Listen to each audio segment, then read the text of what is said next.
আজও ঢাকা ছাড়ছে মানুষ, পশু কোরবানি দিচ্ছেন অনেকেই। লবণের দাম বাড়ার প্রভাব পড়েছে চামড়ার বাজারে, বিনোদন কেন্দ্রে উপচে পড়া ভিড়। বিজ্ঞানের জয় জয়কারেও চোখ রাগাচ্ছে ভাইরাস, ডেঙ্গুর কাছে হেরে যাচ্ছে মানুষ, কেড়ে নিচ্ছে অসংখ্য প্রাণী, প্রজনন স্থল ধ্বংসের বিকল্প নেই। বৃষ্টি ও পাহাড়ি ঢলে সিলেট ও সুনামগঞ্জে বন্যা পরিস্থিতির অবনতি, চরম দুর্ভোগে পানিবন্দী মানুষ, খাদ্য বাসস্থান সংকটে দুর্বিষহ জনজীবন। এবং অ্যান্টিগায় পৌঁছেছে বাংলাদেশ দল। সুপার 8-এ 21 জন অস্ট্রেলিয়া এবং 22 জন ভারতের বিপক্ষে লড়বে টাইগাররা। ওয়েস্ট ইন্ডিজ ও নিউজিল্যান্ডের জয়।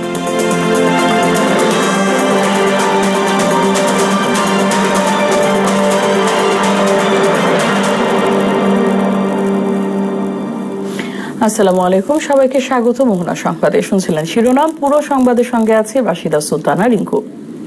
বিস্তারিত। প্রিয়জনের সঙ্গে ঈদ আনন্দ ভাগাভাগি করতে আজও রাজধানী ছেড়ে যাচ্ছেন অনেকেই। পেশাগত কারণে যারা ঈদের আগে কর্মস্থল ছাড়তে পারেননি, মূলত তারাই যাচ্ছেন নারীর টানে বাড়ি। এদিকে ঈদের দ্বিতীয় দিনও পশু কোরবানি দেওয়া হয়েছে রাজধানীতে। নির্দিষ্ট সময়ের মধ্যে পশুর বর্জ্য সহ গৃহস্থালী আবর্জনা সরিয়ে নিতে নিরলসভাবে কাজ করছে 2 সিটি কর্পোরেশন। বিস্তারিত জানাচ্ছেন জাহিদ সবুজ। কর্মব্যস্ততা সহ নানা কারণে ঈদের আগে ঢাকা ছাড়তে পারেননি অনেকেই। অবসর ও ছুটি মেলায় পরিবার পরিজনের সঙ্গে ঈদ আনন্দে যোগ দিতে অবশেষে বাড়ির পথে ছুটে চলেছেন তারা। ঈদের পরদিন ঢাকা রেলওয়ে স্টেশনে দেখা গেল গৃহযাত্রার চিত্র। মাদ্রাসার যেহেতু দায়িত্ব আমাদের কুরবানি জবাই করতে হয়, এই জন্য আসলে যাইতে পারিনি। এখনো টিকিট পাই না, তারপরে যাওয়া লাগবে, দরকার আর কি। প্রচন্ড ভিড়ের কারণে ঈদের আগে যাইতে পারছি না। ভিড় ছিল, এই জন্য ঈদের আগে যাওয়া হয়নি। ঈদের আগে ট্রেনে টিকিট কাটা পসিবল হয়নি। ট্রেনে বেশ ভিড় থাকলেও যাত্রী খরায় ভুগছে বাস। আজকে আসার 50% পূরণ হয়। ঈদের আগে চাপ ছিল, এখন চাপ নাই, ঈদ শেষ, চাপ নাই। এদিকে ঈদের দ্বিতীয় দিনেও ঢাকায় কোরবানি দিচ্ছেন অনেকেই। আজকে হয়েছে 3টা, আবার আগামীকাল হবে 1টা গরু আর 2টা খাসি। গতকালকে কসাইদের পাওয়া খুব রেয়ার ছিল আর কস্ট অনেক বেশি গেছে। 2টা করার কথা ছিল, কিন্তু যে কসাই আমরা ঠিক করছিলাম সে কসাই করতে পারা নাই। পশুর বর্জ্য সহ বাসাবাড়ির আবর্জনা অপসারণে সরব রয়েছেন 2 সিটির জনপ্রতিনিধিরা। নগরবাসীকে স্বস্তি দেওয়ার জন্য আমরা কাজটাকে যেন ব্রত হিসাবে নেই, আমরা সেটি গ্রহণ করেছি। আমরা ঈদকে আনন্দ ঘন পরিবেশকে আর মাত্রাটাকে আরো বাড়িয়ে তোলার চেষ্টা করে যাচ্ছি। ঘন্টা 2-1-এর মধ্যে যাবতীয় যে সকল বর্জ্য আছে, আজকে যেগুলো কোরবানি হচ্ছে, সেই বর্জ্যগুলো আমরা অপসারণ করে ফেলবো ইনশাআল্লাহ। নগর কর্তৃপক্ষের নির্দেশনা অনুযায়ী প্রতিটি এলাকা নির্ধারিত সময়ের আগেই বর্জ্যমুক্ত হবে বলেও জানান তারা। জাহিদ সবুজ, মোহনা সংবাদ, ঢাকা। বাম্পার উৎপাদনের পরেও কেজিতে 4 টাকা বেড়েছে কাঁচা চামড়ায় ব্যবহৃত লবণের দাম। বাংলাদেশ ট্যানার্স অ্যাসোসিয়েশন বিটিআর এর অভিযোগ, লবণের সিন্ডিকেট বিসিক কর্তৃপক্ষ নিয়ন্ত্রণ করতে পারে না বলেই বাজারের এই অবস্থা। এদিকে এবার ঈদুল আজহার প্রথম দিনে সারা দেশে 1,08,918টি গবাদি পশু কোরবানি হয়েছে বলে জানিয়েছে প্রাণী সম্পদ অধিদপ্তর। রেজা খানের প্রতিবেদন। রাজধানীর পোস্তায় এবার কোরবানির ঈদে প্রত্যাশার চেয়েও বেশি পশুর চামড়ার যোগান ও কেনাবেচা হয়েছে। এতে চওড়া হাসি ফুটেছে ব্যবসায়ীদের ঠোঁটে। ঈদুল আজহার প্রথম দিনে সারা দেশে 1,04,08,918টি গবাদি পশু কোরবানি হয়েছে, যা গত বছরের চেয়ে 3,67,106টি বেশি। এসব চামড়ার অর্ধেক পোস্তায় আর বাকিটা সাভার ট্যানারিপল্লীতে সরবরাহ করা হয়েছে। মধ্যে ভালোই সংগ্রহ হয়েছে, মাল বুঝা যেরকম সাইজ এরকম দাম। ব্যবসায়ীরা বলছেন, কোনো ক্ষেত্রে সরকার নির্ধারিত দামের চেয়েও বেশি দরে চামড়া কেনাবেচা করতে হচ্ছে। গভর্নমেন্ট যে রেট দিচ্ছে ওর অনেক বেশি রেটে আমাদের চামড়া কিনতে হচ্ছে। সবার দরকার চামড়া, সবাই 200 টাকা 300 টাকা বেশি রাখিনি ঈদের পরের দিনকে চামড়া। এদিকে চামড়া সংরক্ষণের অন্যতম উপাদান অপরিশোধিত লবণের দাম বস্তায় 200 আর কেজিতে বেড়েছে 4 টাকা। 900 টাকা 1000 টাকা ছিল, আবার ঈদের ঠিক 15 দিন আপনার 10 দিন আগে ওই লবণটাই আপনার হয়ে গেছে 1200 1250 টাকা। অলরেডি 200 টাকার উপরে বাড়তি আছে এখন এর জন্য আমি লবণ আর আনিনি। এবার রেকর্ড 26 লাখ মেট্রিক টন লবণ উৎপাদন হলেও দাম বাড়ার জন্য সিন্ডিকেট ও বিসিকের দুর্বলতাকে দায়ী করলেন বিটিএ সভাপতি। সিন্ডিকেট করে তারা দরটা বৃদ্ধি করে, আপনার এখানে বিসিক আপনার তাদেরকে কোনোভাবে কন্ট্রোল করতে পারে না। আনারি শ্রমিক দিয়ে চামড়া ছাড়ানো ও সময় মতো লবণ না দেয়ায় বছরে $200 মিলিয়ন মূল্যের চামড়া নষ্ট হয় বলেও জানান শাহিন আহমেদ। আমরা $200 মিলিয়ন আমরা হারাচ্ছি।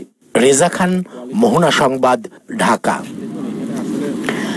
এদিকে ছুটির আমেজে রাজধানীর জাতীয় চিড়িয়াখানায় লাখো দর্শনার্থীর ঢল। ঈদের ছুটির দ্বিতীয় দিনে সকাল থেকেই চিড়িয়াখানার প্রবেশপথ সহ সবখানে দেখা গেছে উপচে পড়া ভিড়। এবার নিরাপত্তা সহ সার্বিক পরিস্থিতি নিয়ে সন্তোষ জানিয়েছেন দর্শনার্থীরা। আগারগাঁয় শিশু মেলা সহ বিনোদন কেন্দ্রগুলোতে ছোট বড় সব বয়সের মানুষের ভিড় চোখে পড়ার মতো। শামীমুজ্জামান চৌধুরী জানাচ্ছেন বিস্তারিত।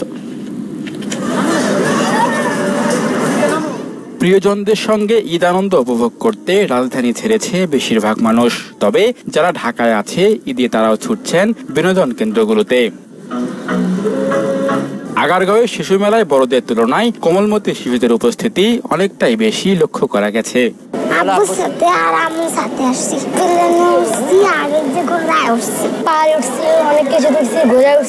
আমার 2 ছেলেকে নিয়ে আসছি, 2 আপুর 2 ছেলে আসছে। অভিভাবকরা জানান সারা বছর ব্যস্ততার কারণে বাচ্চাদের বিনোদন দেওয়ার সুযোগ খুব একটা হয় না, তাই ঈদের ছুটিতেই ঘুরতে আসা। রাস্তাঘাট খালি থাকে, যার কারণে আমরা যানজট কম পাবো, এই জন্য আমরা ঢাকার শহরে ঘুরতে পেরেছি। পরিবেশটা আসলে খুব সুন্দর, মনোরম পরিবেশ। আজকে মূলত রাস্তাঘাট ফাঁকা, তো এই জন্য একটু নিয়ে বের হয়েছি। আসলে সময় দিতে পারি না। ঢাকাতে ঈদ করছি, তার জন্য একটু পরিবার নিয়ে ঘুরতে পেরেছি। বাচ্চাদের সঙ্গে পরিবারের বড় সদস্যরাও বিভিন্ন রাইডে চড়ে ঈদ আনন্দ উপভোগ করেছেন। নগরবাসী ব্যস্ত জীবন থেকে বেরিয়ে একটুখানি বিনোদন পেতে ঘুরতে বেরিয়েছেন। রাজধানীর প্রায় সবগুলো বিনোদন কেন্দ্রেই মানুষের ভিড় ছিল চোখে পড়ার মতো। জাতীয় চিড়িয়াখানার প্রবেশ পথ ও কাউন্টারগুলোর সামনে ছিল উপচে পড়া ভিড়। চাকরির ব্যস্ততার কারণে আমরা আসলে পরিবার নিয়ে বাইরে হওয়ার সুযোগ হয় না। এর ফাঁকে আসা বাচ্চাদের প্রাণীদের সাথে পরিচয় করে দেওয়া, এটা ভালো লাগছে। ঘোরাও হয় না, এখানে আসলাম পরিবার নিয়ে, খুবই ভালো লাগতেছে। বাচ্চা কাচ্চা নিয়ে আসছি তো অতিরিক্ত গরম, এমনি মোটামুটি পরিবেশ খুব ভালো, সবাই খুব ভালোভাবে মজা করতেছি আমরা। দর্শনার্থীদের অধিকাংশই শিশু কিশোর। অভিভাবকদের সঙ্গে এসে চিড়িয়াখানার বিভিন্ন খাঁচার সামনে নানা পশু পাখি দেখে দারুণ খুশি। বাঘ দেখছি, সিংহ দেখছি, তারপর বানর দেখছি, ভালোই লাগলো সবকিছু দেখে। বানর আর কি দেখেছো? অজগর। এবছর চিড়িয়াখানার নিরাপত্তা ও সার্বিক পরিস্থিতি নিয়ে সন্তোষ জানিয়েছেন দর্শনার্থীরা। শামীমুজ্জামান চৌধুরী, মোহনা সংবাদ, ঢাকা। ঈদের ছুটি শেষে কাল খুলছে সরকারি, আধা সরকারি, স্বায়ত্তশাসিত, আধা স্বায়ত্তশাসিত প্রতিষ্ঠান। 2 দিন সাপ্তাহিক সহ 5 দিনের ছুটি কাটিয়ে আগামীকাল কাজ শুরু করবেন কর্মকর্তা কর্মচারীরা। এদিন থেকে 8 ঘন্টা স্বাভাবিক নিয়মে ফিরে যাচ্ছে এসব প্রতিষ্ঠানের অফিস সময়। গত 6 জুন জনপ্রশাসন মন্ত্রণালয়ের প্রজ্ঞাপনে বলা হয়, পরবর্তী নির্দেশনা না দেওয়া পর্যন্ত 19 জুন থেকে অফিস চলবে সকাল 9টা থেকে বিকেল 5টা পর্যন্ত। বেলা 1টা থেকে 1:30টা পর্যন্ত জোহরের নামাজ ও মধ্যাহ্নভোজের বিরতি থাকবে। ক্ষুদ্র মশা এবং আরো ক্ষুদ্র ভাইরাস ডেঙ্গুর কাছে হেরে যাচ্ছে মানুষ। মশার প্রজনন স্থান বাড়তে থাকা এবং পরিবর্তিত পরিস্থিতিতে খাপ খাইয়ে নেওয়ার প্রবণতাই কেড়ে নিচ্ছে জীবন, বলছেন গবেষকরা। প্রাণ বাঁচাতে মশার প্রজনন স্থল ধ্বংস ও কীটনাশক পরীক্ষার কোনো বিকল্প নেই বলে মনে করছেন তারা। উষা ফেরদৌসের বিশেষ প্রতিবেদন। এটি ভারতীয় তামিল ভাষার সিনেমা আই।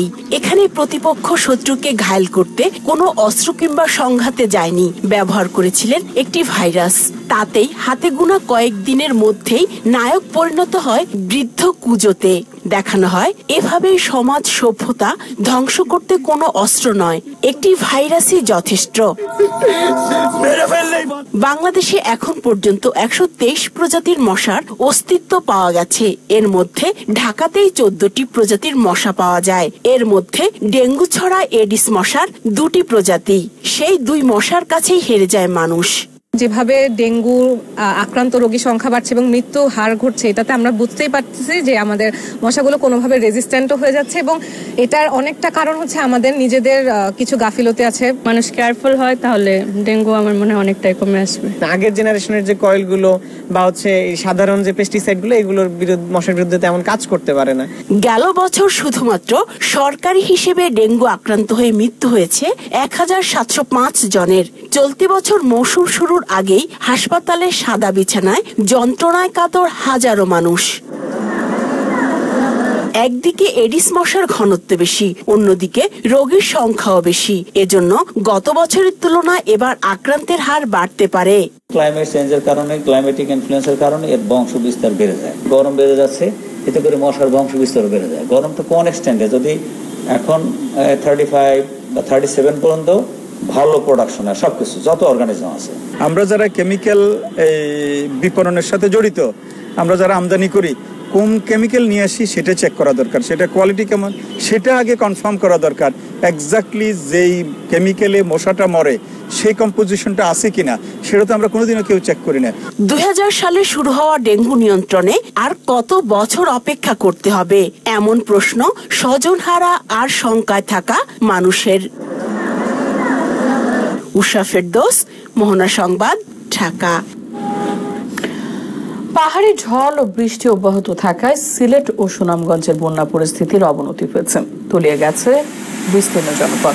সিলেটে 3টি নদীর পানি 6 পয়েন্ট বিপদসীমার উপর দিয়ে প্রবাহিত হচ্ছে। বাড়িঘরে পানি ওঠায় সীমাহীন ভোগান্তিতে দিন কাটাচ্ছেন কয়েক হাজার মানুষ। শহরের কয়েকটি প্রধান সড়কও পানির নিচে। পাহাড় ধসের আশঙ্কায় বিয়ানীবাজার উপজেলায় সর্বোচ্চ সতর্কতা জারি করা হয়েছে। এদিকে সুনামগঞ্জের সব নদ নদীর পানি বেড়ে যাওয়ায় মানুষের দুর্ভোগ আরো বেড়ে গেছে। শহরে তৈরি হয়েছে জলাবদ্ধতা, সড়কগুলোতে পানি ওঠায় যাতায়াত ব্যবস্থা ভেঙে পড়েছে বলা যায়। সুনামগঞ্জের বন্যা পরিস্থিতি জানাতে এবার আমাদের সঙ্গে সরাসরি যুক্ত হচ্ছেন সহকর্মী কুলেন্দু শেখর দাস। শেখর, সুনামগঞ্জের বন্যা পরিস্থিতি কেমন দেখতে পাচ্ছেন, আর প্রশাসন এবং পানি উন্নয়ন বোর্ড কি কি উদ্যোগ গ্রহণ করেছে?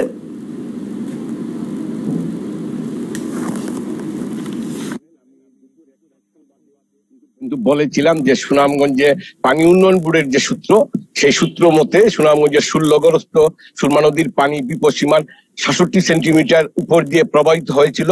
গত 3 ঘন্টার ব্যবধানে কিন্তু এটা কমে এখন 64 সেন্টিমিটার উপর দিয়ে প্রবাহিত হচ্ছে।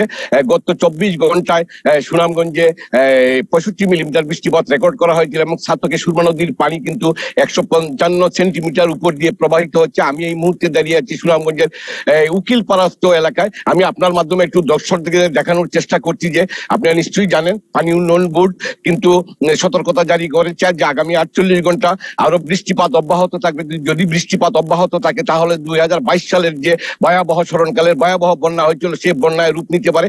জেলা প্রশাসক এবং স্থানীয় সংসদ সদস্য ডক্টর মোহাম্মদ সাদিক আমাকে জানিয়েছেন যে তারা ইতিমধ্যে কিন্তু প্রশাসনের উচ্চ পদস্থ কর্মকর্তাদের নিয়ে কিন্তু তারা জরুরি বৈঠকে বসেছেন এবং আশ্রয় কেন্দ্রগুলো কিন্তু খোলা হয়েছে। ইতিমধ্যে কিন্তু কয়েকটা পরিবার কিন্তু সুনামগঞ্জ সরকারি কলেজে কিন্তু অবস্থান নিয়েছে। আমি জেলা কৃষি সম্প্রসারণ অধিদপ্তরের সাথে কথা বলেছিলাম, তারা জানিয়েছেন যে চলতি বছরে কিন্তু 200 হেক্টর আউশ ধান কিন্তু রোপণ করা হয়েছিল। বন্যার ফলে কিন্তু এই ধানগুলো পানিতে তলিয়ে গিয়েছে, যার যদি আরো 2 দিনও বৃষ্টিপাত অব্যাহত থাকে তাহলে হয়তো ক্ষতির পরিমাণ 1.5 কোটিতে দাঁড়াতে পারে। এবং জেলা মৎস্য অফিস আমাকে জানিয়েছেন যে পুরো জেলায় কিন্তু 2100 খামারির পুকুর খামারিরা রয়েছেন, কিন্তু এখানে 2 কোটি পোনা মাছ অবমুক্ত করা হয়েছিল, কিন্তু বন্যার পানিতে প্রায় সবগুলো মাছই কিন্তু হাওরে চলে গেছে, যার ক্ষতির পরিমাণ হবে 5 কোটি টাকা। তো সুনামগঞ্জের ইতিমধ্যে কিন্তু তাহিরপুর এবং বিষমপুরের যে সড়ক যোগাযোগটি জেলা শহরের সাথে সেটি কিন্তু বিচ্ছিন্ন রয়েছে এবং সুনামগঞ্জের সাতক এবং দোয়ারা বাজারের যে সড়ক সংযোগটি এটা কিন্তু বিচ্ছিন্ন হয়ে ইতিমধ্যে 2 থেকে 3 লক্ষ মানুষ কিন্তু পানিবন্দী হয়ে পড়েছেন। তো সরকারের তরফ থেকে কিন্তু উদ্যোগ নেওয়া হয়েছে যে খাদ্য সহায়তা সহ অর্থ প্রদানও তারা করবেন। তো এই ছিল রিঙ্কু আমার কাছে সর্বশেষ সংবাদ সুনামগঞ্জে। জি শেখর, অসংখ্য ধন্যবাদ আপনাকে। বগুড়া শহরে প্রকাশ্যে 2 যুবককে গুলি ও ছুরিকাঘাত করে নির্মমভাবে হত্যা করেছে দুর্বৃত্তরা। এছাড়া গুলিবিদ্ধ একজনকে ভর্তি করা হয়েছে বগুড়া শহীদ জিয়াউর রহমান মেডিকেল কলেজ হাসপাতালে। ঈদের দিন রাতে শহরের নিশিরান্দা চকরপাড়ায় হত্যাকাণ্ডের ঘটনা ঘটে। এলাকাবাসী জানায় দুর্বৃত্তরা পূর্বশত্রুতার জেরেই হত্যাকাণ্ড ঘটিয়েছে। নিহতরা হলেন বগুড়া শহরের নিশিরান্দা চকরপাড়ার নোমান আহমেদ শরীফ ও খাঁপাড়ার রুমন ইসলাম। গুলিবিদ্ধ হয়ে হাসপাতালে চিকিৎসাধীন আছেন নিশিরান্দা চকরপাড়ার হুসাইন নামের একজন। হত্যার কারণ এবং জড়িতদের চিহ্নিত করতে কাজ করছে বগুড়া পুলিশ।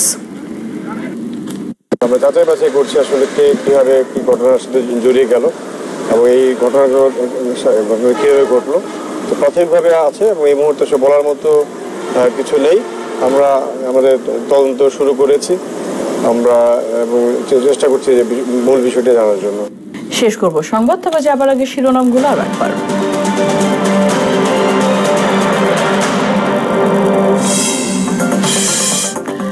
আজও ঢাকা ছাড়ছে মানুষ, পশু কোরবানি দিচ্ছেন অনেকে। লবণের দাম বাড়ার প্রভাব পড়েছে চামড়ার বাজারে, বিনোদন কেন্দ্রগুলোতে উপচে পড়া ভিড়। বিজ্ঞানের জয় জয়কারেও চোখ রাঙাচ্ছে ভাইরাস, ডেঙ্গুর কাছে হেরে যাচ্ছে মানুষ, কেড়ে নিচ্ছে অসংখ্য প্রাণ। প্রজনন স্থল ধ্বংসের বিকল্প নেই। বৃষ্টি ও পাহাড়ি ঢলে সিলেট ও সুনামগঞ্জে বন্যা পরিস্থিতির অবনতি, চরম দুর্ভোগে পানিবন্দী মানুষ, খাদ্য বাসস্থান সংকটে দুর্বিষহ জনজীবন। এবং অ্যান্টিগায় পৌঁছেছে বাংলাদেশ। সুপার 8-এ 21 জন অস্ট্রেলিয়া, 22 জন ভারতের বিপক্ষে লড়বে টাইগাররা। ওয়েস্ট ইন্ডিজ ও নিউজিল্যান্ডের জয়।